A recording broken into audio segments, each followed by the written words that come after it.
ফি online ব্যাচের পক্ষ থেকে সবাইকে স্বাগত। আজকে আমরা অষ্টম শ্রেণীর 2.1 এর সমাধান করব। চলুন শুরু করা যাক। 1 নম্বরে দেওয়া আছে একটি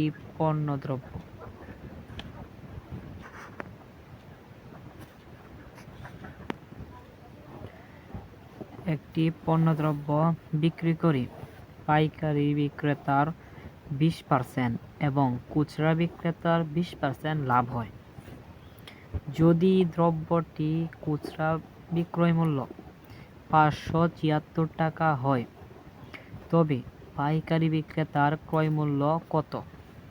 এখানে বলা আছে যে একটি পণ্যদ্রব্য বিক্রি করে, যে কোনো একটি দ্রব্য বিক্রি করে পাইকারি বিক্রেতার 20%, মানে পাইকারি বিক্রেতার 100 টাকা থেকে 20 টাকা লাভ হয় এবং খুচরা বিক্রেতার 100 টাকা থেকে 20 টাকা মানে 20%, মানে 100 ভাগের 20 টাকা লাভ হয়। যদি দ্রব্যটির খুচরা বিক্রয় মূল্য, যদি ওই দ্রব্যটি, যে দ্রব্যটি পাইকারি বিক্রেতা এবং খুচরা বিক্রেতা ক্রয় করে 20% লাভে, সেই দ্রব্যটি যদি বিক্রয় মূল্য 576 টাকা হয়, তবে পাইকারি বিক্রেতার ক্রয় মূল্য কত?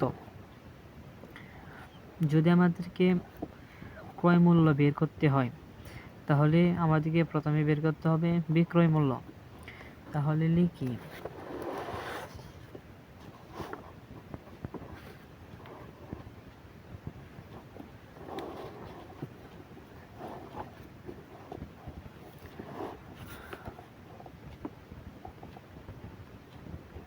এক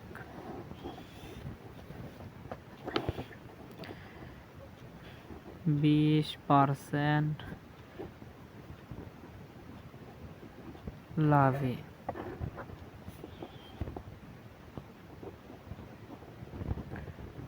খুচরা বিক্রেতার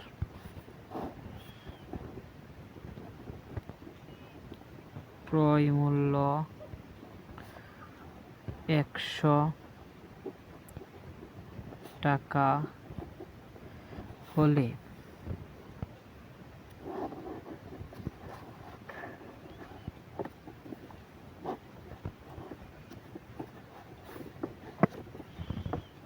বিক্রয়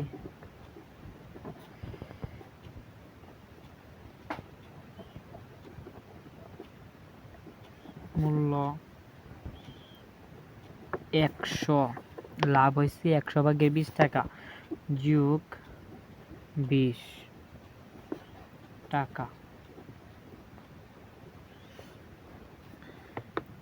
সমান 120 টাকা।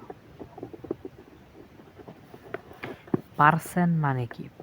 এই যে ধরলাম 10%, এই পার্সেন্ট মানে কি? ধরলাম 20%, এই পার্সেন্ট মানে কি?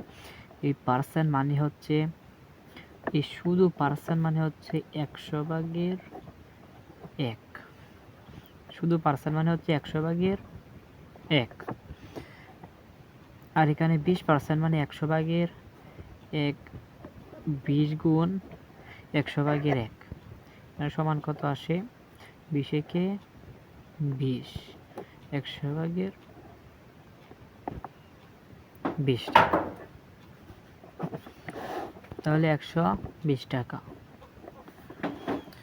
ক্রয় মূল্য, 100 টাকা হলে বিক্রয় মূল্য 120 টাকা। এখন আমাদেরকে বের করতে হবে খুচরা বিক্রেতার ক্রয় মূল্য। খুচরা বিক্রেতার ক্রয় মূল্য বের করতে হবে। একটা কথা সবসময় মনে রাখবা যে যদি বিক্রয় মূল্য বের করতে হয়, তাহলে প্রথমে লিখতে হবে ক্রয় মূল্য। যেমন আমরা বিক্রয় মূল্য বের করছি, তাই প্রথমে লিখছি ক্রয় মূল্য। আর যদি ক্রয় মূল্য বের করতে হতো, তাহলে প্রথমে লিখতাম বিক্রয় মূল্য, তারপর এখন লিখব বিক্রয় মূল্য।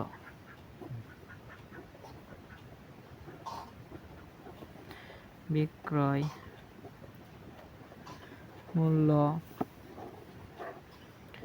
এই যে 120 টাকা পাইছি, তার ক্রয় মূল্য আমরা ধরছি, আমরা তো জানি না সে কত টাকা দিয়ে ক্রয় করছে, সেই দ্রব্যটি সে কত টাকা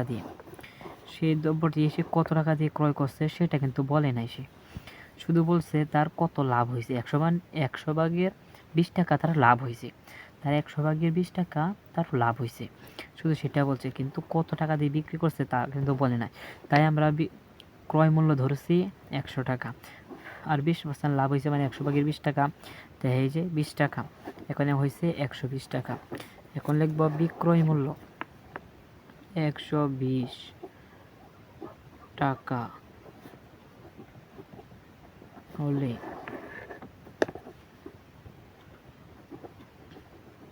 ক্রয় মূল্য 100 টাকা, বিক্রয় মূল্য 1 টাকা হলে ক্রয় মূল্য 120 বেশি না 101 বেশি, 120 বেশি না 1 বেশি, সবসময় 120 বেশি, তাহলে এই 100 থাকবে উপরে আর 120 যাবে নিচে টাকা। সুতরাং বিক্রয় মূল্য এখানে কত বলছে, বিক্রয় মূল্য 576 টাকা। দ্রব্যটির বিক্রয় মূল্য, খুচরা বিক্রয় মূল্য, ওই যে খুচরা বিক্রেতা যে টাকাটা বিক্রি করছে, এই খুচরা বিক্রেতা বিক্রি করছে, খুচরা বিক্রয় মূল্য 576 টাকা, এখানে লিখব 576 টাকা হলে ক্রয় মূল্য 576 আবার উপরে যাবে, 576 গুণ 100 গুণ উপরের 100 উপরে আর ভাগ 120, এখানে টাকা আছে, টাকা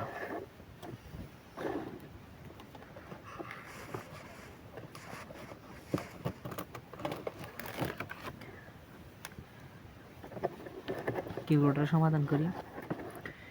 576 গুণ 100 সমান ভাগ 120,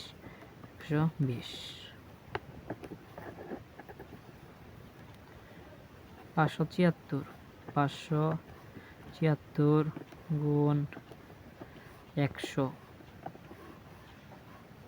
ভাগ 120, 480 টাকা সমান 480 টাকা।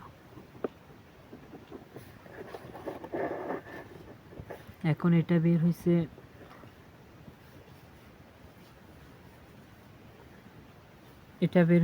খুচরা বিক্রেতার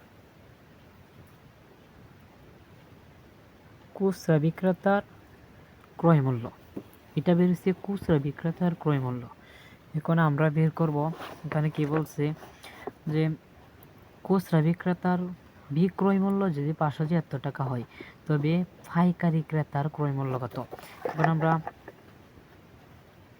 খুচরা বিক্রেতারটা বের করছি, এখন শুধু পাইকারি বিক্রেতারটা বের করলেই হবে।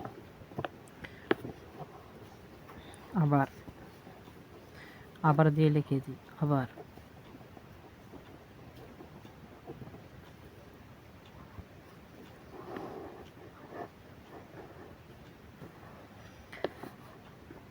20%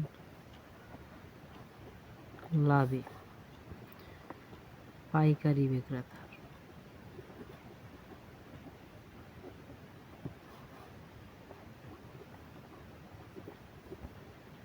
বিক্রেতার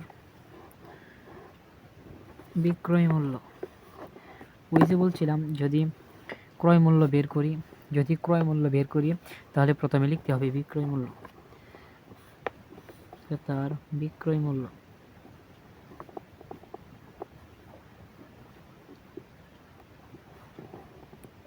বিক্রয় মূল্য 120 টাকা হলে ক্রয় মূল্য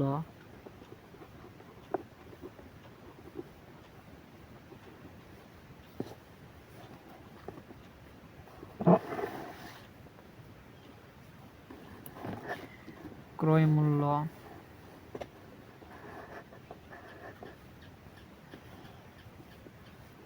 100 টাকা।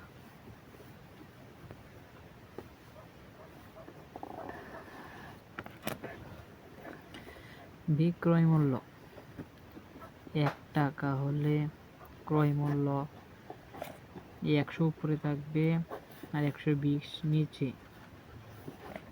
সুতরাং বিক্রয় মূল্য 480 টাকা হলে, এখানে 480 কেন লিখলাম, 480 কেন লিখলাম, এখানে 480 টাকা লিখলাম এই কারণে যে খুচরা বিক্রেতা পাইকারি বিক্রেতার কাছে বিক্রি করছে 480 টাকায়, খুচরা বিক্রেতা পাইকারি বিক্রেতার কাছে বিক্রি করছে 480 টাকায়, কিন্তু সে কিনেছিল কত দিয়ে, সে বিক্রি করছে কত 576 টাকা। সে কিন্তু এখানে লাভ রেখে দিয়েছে, এখানে লাভ রেখে সে যে আসল টাকা দিয়ে কিনছিল সেটা হচ্ছে এটা, সেই টাকায় বিক্রি করছে, সেই টাকায় পাইকারি বিক্রেতার কাছে বিক্রি করছে। তাহলে 480 টাকা হলে ক্রয় মূল্য 480 গুণ 100 ভাগ 120 টাকা।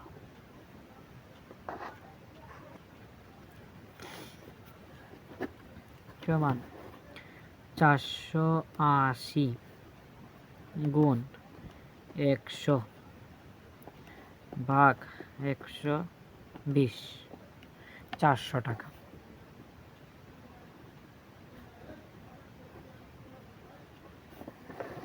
উত্তর হবে